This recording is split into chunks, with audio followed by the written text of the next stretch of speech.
Hi everyone, welcome to another episode of Hawaii in Real Life. We're here at the Spalding House, which was the Contemporary Museum, with origami masters Richard Alexander and Michael LaFosse. And you get to meet them this weekend as they're doing some workshops, right? Absolutely. We're doing 3 levels of folding workshops. So if you've never done origami before, come to the beginner's workshop. If you've done the crane, come to the intermediate session. If you'd really like to fold some sculptural pieces with wet folding, adding moisture, Michael would be glad to teach you in the 3rd session. And these, you have to sign up. Now, they do take some walk-ins, but you still have to sign up when you walk in, if there's room. I know they're filling up quickly, and they do limit the class size to 10 each group. Oh. And Sunday is paper making. Richard Alexander, he's our chief paper maker. We're going to get our arms wet. Teaching that paper making for origami. Neat.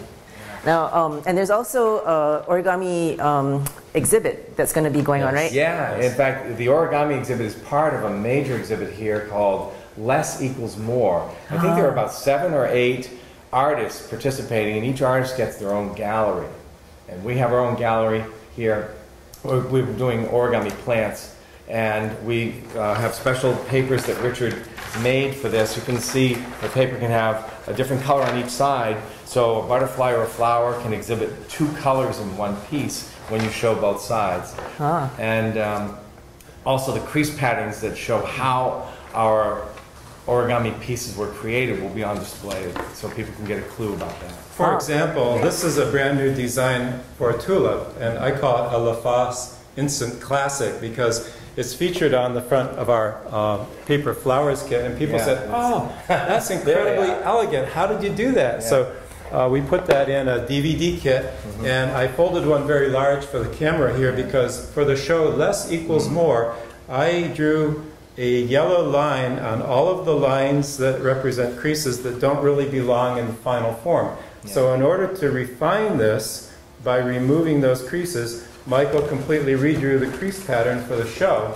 And it's a little more difficult. You have to be careful when you fold this particular crease pattern without those yellow line segments. But the result is that you get an extremely elegant tulip flower without those creases. So in the show Less Equals More, it's all about refinement through removal. Nice.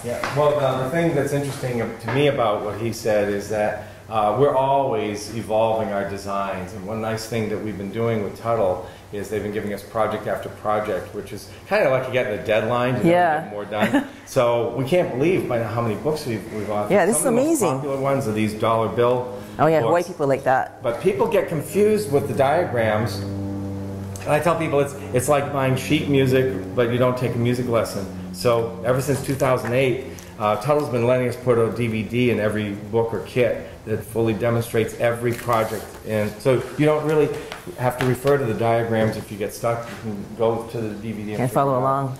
Here's a title that we did for the schools because a lot of our teachers are friends of ours that have to kick in from their own pocketbook to buy origami paper. So they said, "What can you do with our recycle container?" And if you take a look at everything from cat food bags and kitty litter bags and potato chips, and we said, all right, what can we do with that? So Michael selected 25 projects. Most of them he designed. Some are from other famous people like Vincent Floater from Between the Folds. What is that made out of? This is a McChicken wrapper from McDonald's. A hamburger wrapper, a sandwich wrapper. I love it. Call McDonald's and have them sponsor you. And out here is a calendar. One makes this little sailboat calendar envelope, and here is a calendar wreath because there are 12 months. You can take the 12 pictures. I love to use the inside of the business envelopes, the fancy patterns that you see. Make great origami jewelry too.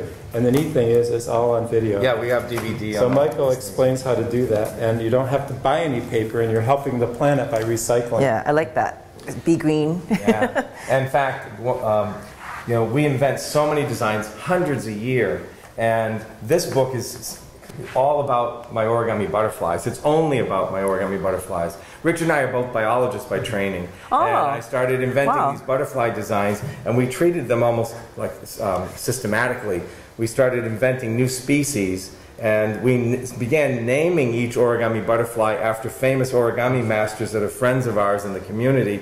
Richard actually wrote a little haiku poem. For every person? For every person. To capture the spirit of that person. These are people that have influenced us. These are our mentors. These are the people we look up to, and we are honoring them by dedicating one of Michael's designs that kind of looks like their character. You know, if it's a very complex and thoughtful person, we look at a butterfly that has those characteristics. If it is a joyful butterfly that looks like it's about to go on a trip, we have people that we've named them for. And look, our Origamido Studio logo is one of our origami butterflies. On our advanced origami book, it's a much easier image to see for the camera. But these are projects you don't start with. You have to work up to folding a bat like that. This is a single square with no cutting. It's our handmade paper. It took Michael 12 years to refine that particular design for the bat. Some of these things take time. Well, he's a little bit slow, but some people can do it faster. But I like the fact that he takes his time, and he has selected origami as a lifelong passion. And actually, that's the reason that he coined the studio Origamido, meaning fold, paper, school, journey, or way. And that's been fun to work with other people that select origami as a lifelong pursuit. Well, to tell you how seriously we take origami. I mean, it is fun. It's for all ages, and it can be fun. But we're the first and still the only origami artists in the world that make all of our own paper. I've been making paper for over 30 years. Every different batch for a different project. This is for a grackle. That's for a frog.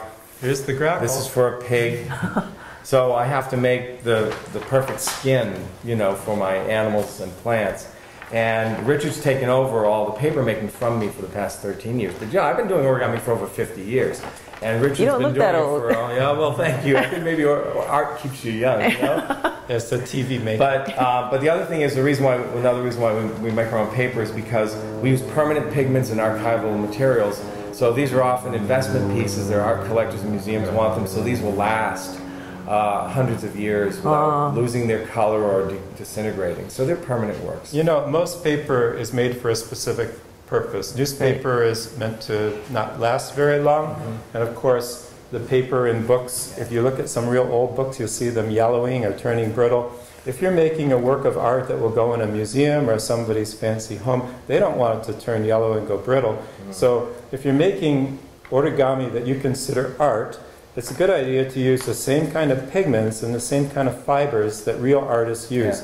For instance, watercolor paper is a wonderful material.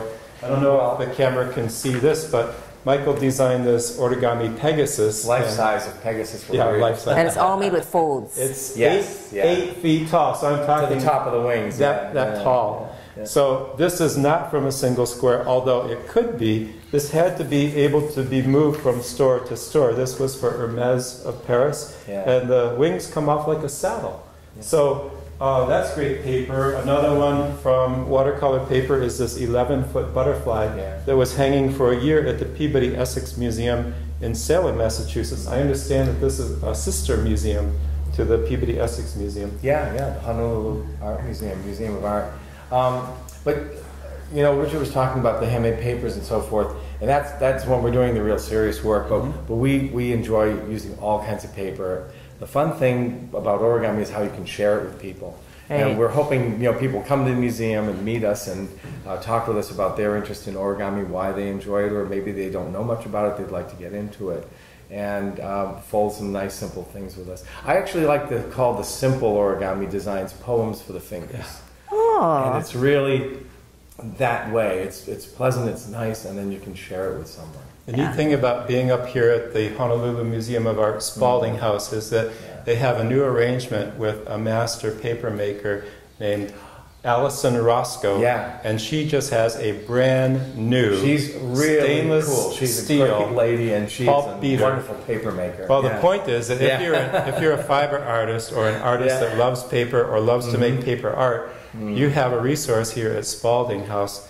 And Allison can beat pulp to your specification. We use all kinds of different fibers. For this show, we're using something called premium abaca, which is commercially grown in the Philippines, and most people use it every day in their tea bag. And you don't even think about it. Whereas for art sculpture, this is Michael's mask of the Arizona Sonora Desert Museum mascot. His name is George L. Forleo Mountain Lion, and I made the paper with Michael from the desert plants. So we actually processed the plants into fiber, and then we made the fiber into a sheet of paper, and he made one of these for the their museum. And that's what we want to do here in Hawaii. Yeah. Well, origami is our full-time job. We do exhibits for museums, teach classes, make artworks, and have a great time meeting wonderful people. Yeah. Neat. So the possibilities are endless. And you can learn more about all the possibilities maybe within yourself if you come to the workshops this weekend. And also, you can get any of these books and DVDs online, right? Oh yeah, and at the gift store. If they buy them here while we're here, we'll autograph them for them. Sure,